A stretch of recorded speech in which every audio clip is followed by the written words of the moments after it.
তিনি ছিলেন ধ্রুপদ রাজার বিশেষ বন্ধু, কিন্তু শুধু এইটুকুই কি ছিল তার পরিচয়?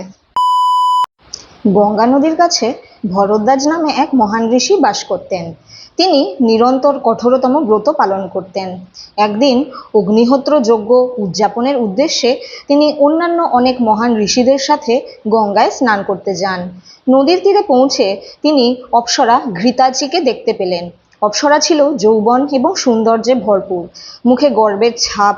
কামুক মনোভাবের সাথে মিশে ঘৃতাচি যখন স্নান শেষ করে জল থেকে উঠে এলো, তখন তার পোশাক কিছুটা অবিচ্ছিন্ন হয়েছিল।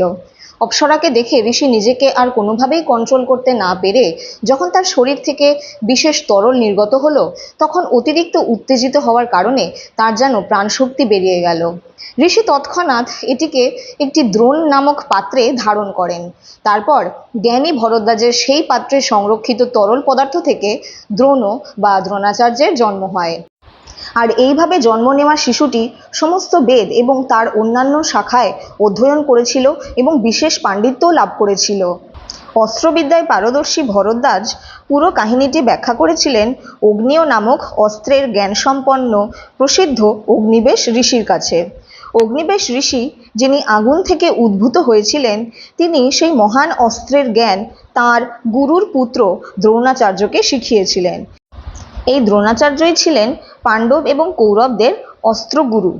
মহাভারতে তিনি একজন বিশিষ্ট চরিত্র, যিনি কৌরবদের হয়ে কুরুক্ষেত্রের যুদ্ধে নেমেছিলেন। তাহলে কেমন লাগলো আজকের ভিডিও?